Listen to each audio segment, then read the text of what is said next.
É muito interessante o fato de que eu tenha escolhido Impostora, da R.F. Kuang, para ler como o primeiro livro para comentar aqui no canal. Esse é um livro que fala bastante sobre os bastidores das publicações de livros, as relações entre os autores com as editoras e coisas do tipo.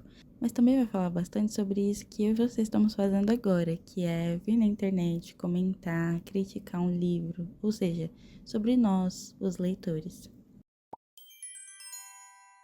Eu queria começar o vídeo dizendo que seria muito interessante se a gente conseguisse construir uma comunidade. Eu sei que o vídeo são vários minutos de eu falando ininterruptamente, mas seria muito interessante receber as opiniões de vocês também, ler os comentários, dizendo se vocês discordam ou se vocês concordam e querem agregar alguma visão que talvez eu não tenha tido. Seria muito interessante. Mas é claro que deixar o seu like e se inscrever no canal também são muito importantes, porque assim o YouTube entende que você gostou dos meus vídeos e volta a te recomendar outros vídeos que eu venha postar, além de me recomendar para outras pessoas. Então, deixe seu like. Eu quero que esse vídeo ele seja inclusivo para todo mundo. Então, tanto se você não leu o livro, quanto se você já leu e quer saber comentários, esse vídeo vai servir para vocês. Por isso, eu dividi o vídeo em duas partes. A primeira seria uma recomendação, uma parte em que eu falo um pouco sobre o livro de uma forma sem contar nada para vocês, né, sem estragar as surpresas. E a segunda parte, uma parte um pouco mais de comentários mesmo, críticos, em que a gente possa falar um pouco mais abertamente sobre tudo o que acontece e principalmente sobre o final, porque eu sei que o final do livro deixou as pessoas um pouco divididas. Bom, a nossa história começa contando a amizade entre a Juniper Hayward e a Athena Liu, que são duas aspirantes a autoras que se conhecem na faculdade. O problema começa quando a carreira da Athena deslancha. Todas as suas publicações desde o começo são de muito sucesso, com contratos com bastante zeros, e até mesmo a adaptação das suas histórias para o cinema. Do outro lado da moeda está a Juniper, que desde sua primeira publicação tem os seus sonhos frustrados. Nenhuma editora mostra interesse em comprar e publicar suas histórias e, mesmo quando ela tem o seu primeiro livro publicado, a recepção pública não é das melhores. Tudo vai mudar quando Athena morre e Juniper rouba o rascunho do que viria a ser seu próximo grande lançamento e resolve publicar o livro com seu próprio nome. É a partir disso que a história se desenvolve. Nós acompanhamos então a Juniper nessa jornada entre editoras, recepção pública e muito mais. Eu tenho certeza que ninguém vai se arrepender de ler essa história. É um livro muito interessante, com uma linguagem bastante fluida, diria, bastante jovial também. Eu acredito que tenha muitas referências que os jovens ou pessoas bastante antenadas na internet e nas redes sociais vão pegar com facilidade. É um bom livro para quem está tentando voltar ao hábito de leitura, porque além da linguagem fluida, não tão difícil, não tão floreada, ele também é um livro que tem capítulos bem curtos, então para quem gosta de fazer tipo metas de leitura, é um ótimo livro. Além do mercado editorial, que eu já falei, fica meio óbvio pela capa e pelo nome de que esse é um livro que vai falar sobre a questão racial e da identidade chinesas.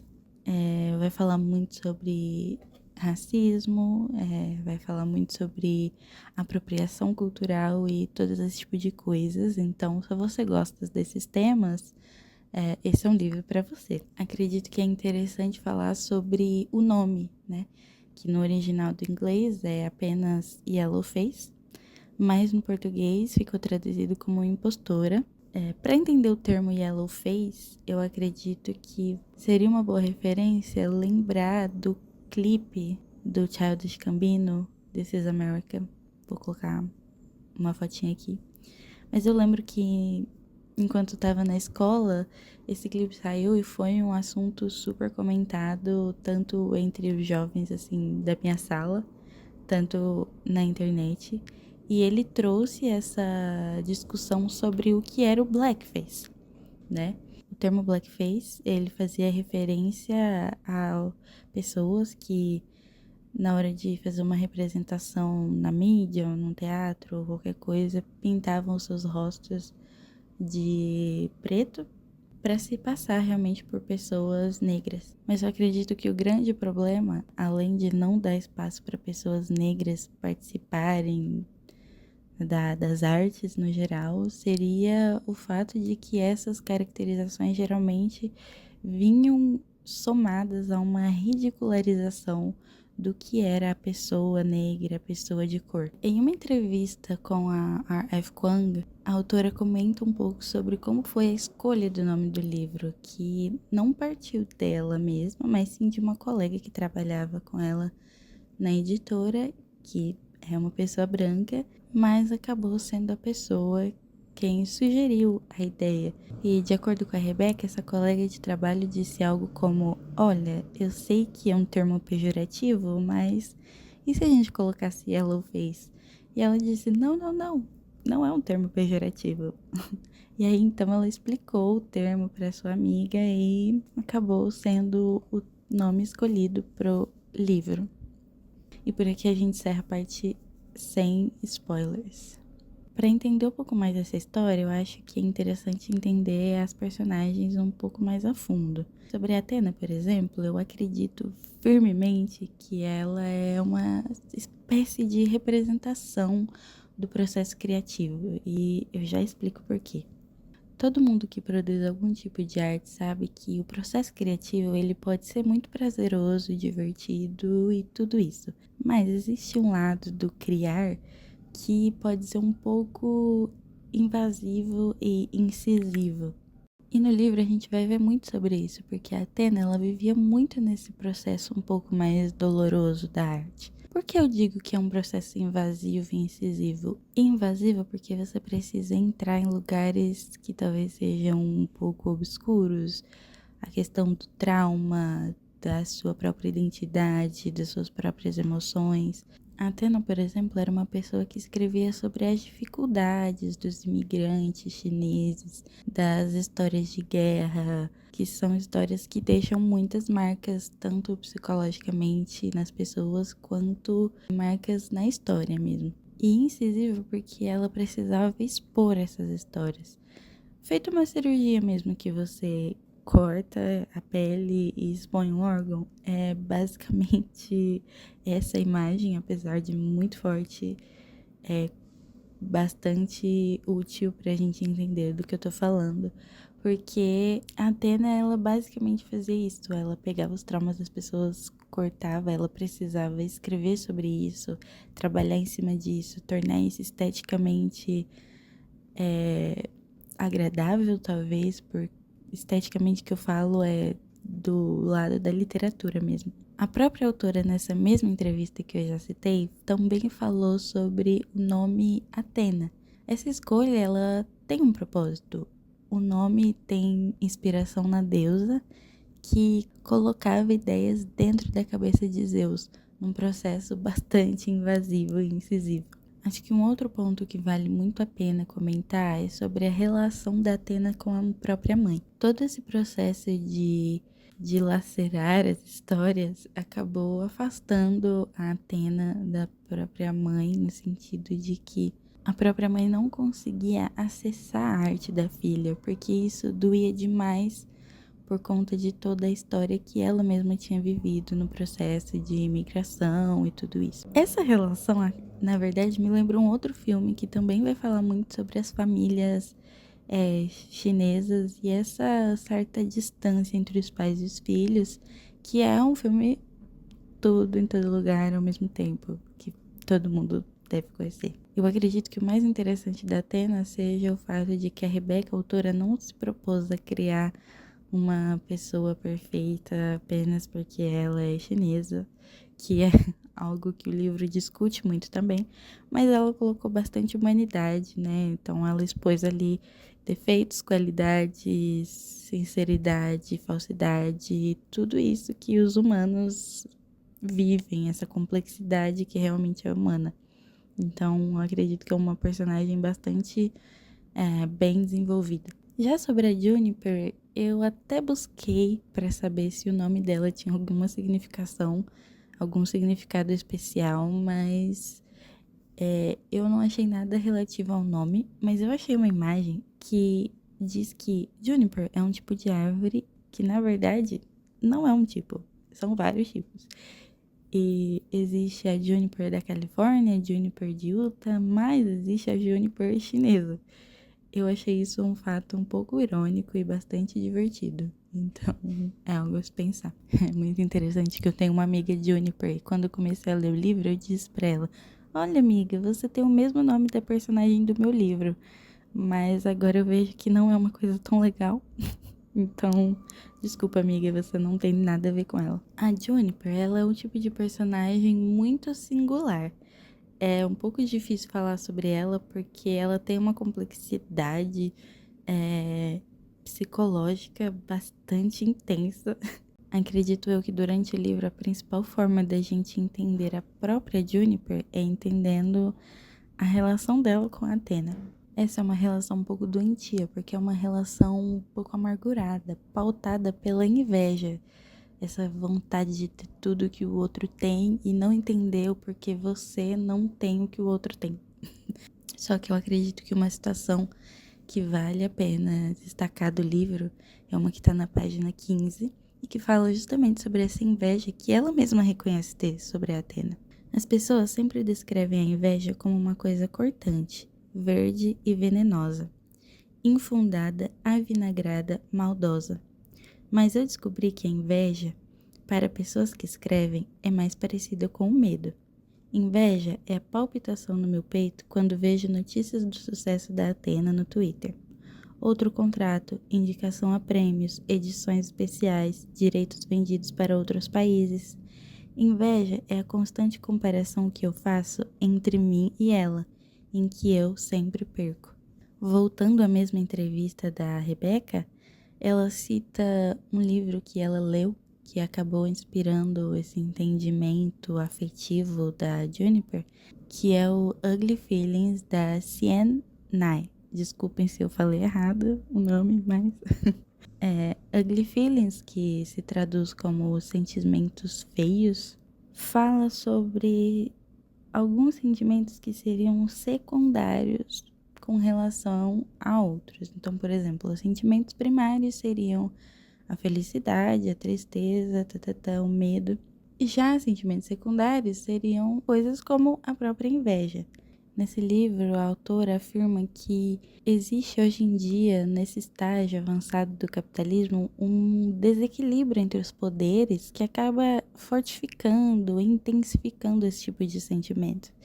E isso é muito visível na história da Juniper, porque durante todo o tempo ela acaba entrando num looping de valorizar esse poder social. O dinheiro é um fator muito importante. E esse prestígio social que ela ganha com a publicação do livro. Eu acredito que isso ajude realmente a pensar essa história, porque eu não acredito que a Juniper queria ser uma pessoa chinesa, tinha interesse na cultura. Não, tudo que ela estava interessada era no que vinha depois disso. Era na consequência, era no amor das pessoas, na admiração, no dinheiro, no sucesso. E a autora consegue retratar isso tão bem que em alguns momentos você acaba se compadecendo da personagem.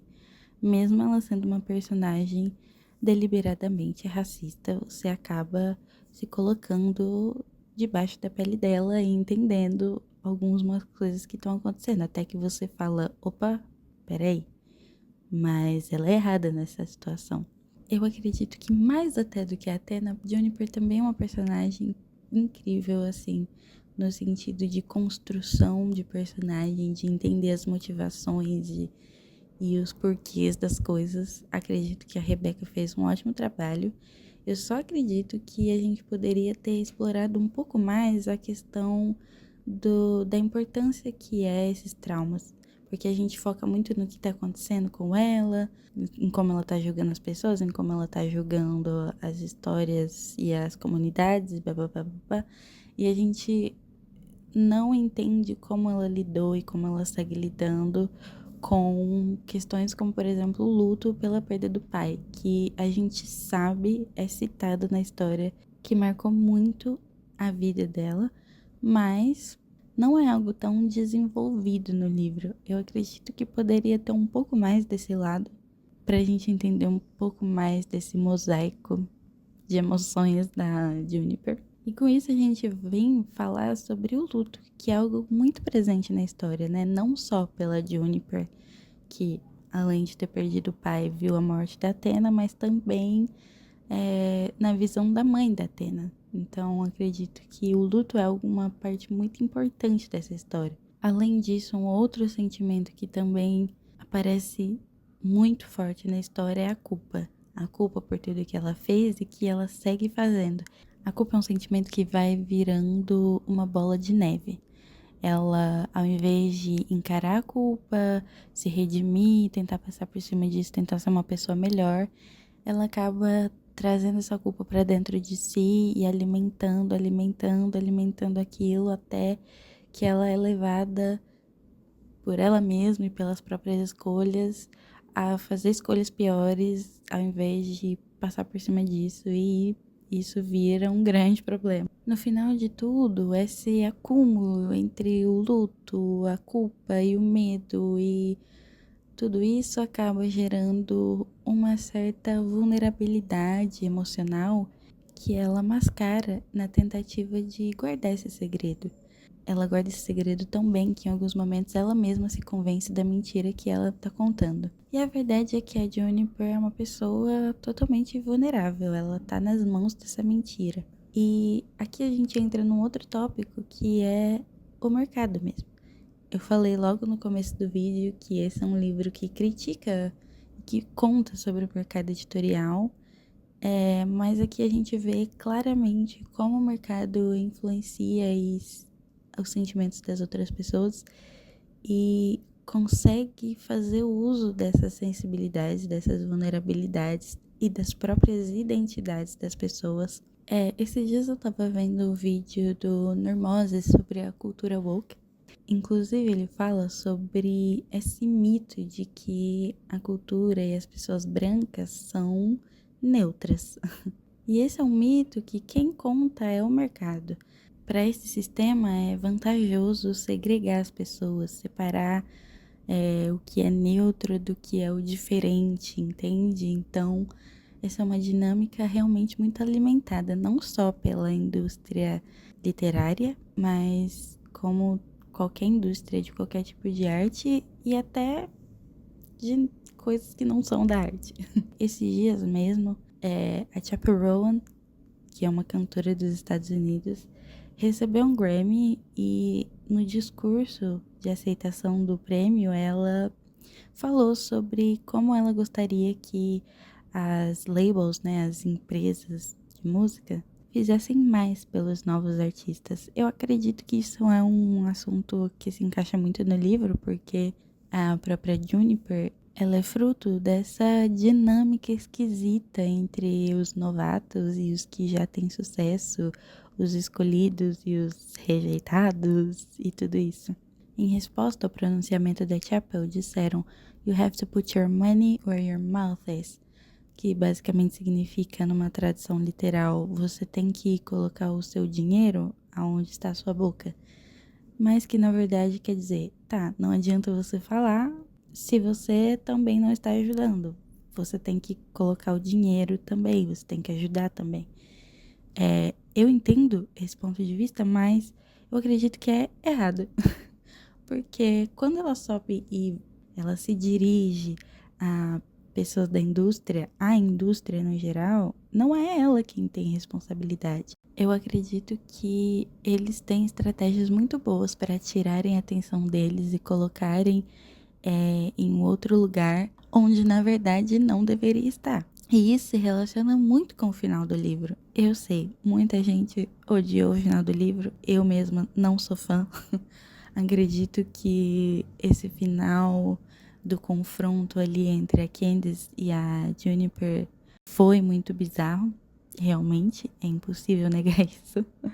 Achei confuso, achei que não deu pra entender do ponto de vista da escrita. Mas acredito que o final mesmo, o final de tudo, o último capítulo, é algo que tenha muito sentido, porque apesar desse confronto um pouco doido, o que acontece ali de roubar uma confissão e criar uma história em cima dessa confissão, e aí a Jennifer vai responder dando a própria visão dela da confissão, isso vai gerando vários conteúdos que vão ser publicados e no final quem vence realmente é o mercado, porque em cima dessa história de erros e fragilidades e tudo isso, quem vai sair lucrando é o mercado. Esse sistema louco que a gente vive, que a autora consegue retratar muito, muito bem no livro. Bom, espero que vocês tenham gostado. Eu dei 4 estrelas para ele, porque apesar de eu ter gostado muito, eu tirei uma estrela pelo final, pelaquela cena que todo mundo sabe. Em geral, essa é uma história que eu leio com bastante humildade, tentando entender o ponto de vista de uma autora que é especialista no assunto, que tem bastante autoridade para falar, não só por ser uma pessoa chinesa, mas também porque ela é mestra em filosofia na área de estudos chineses por Cambridge e em estudos chineses contemporâneos por Oxford. Atualmente cursa o doutorado em literatura e línguas do leste da Ásia em Yale. Ou seja, é uma pessoa que sabe o que está falando, estuda para falar, então acredito que é um livro que vale a pena ler. Bom, ficamos por aqui, espero que vocês tenham gostado do vídeo, não esqueça de deixar o seu comentário, curtir, se inscrever no canal mais uma vez, isso ajuda demais. E é isso, um beijo e até a próxima.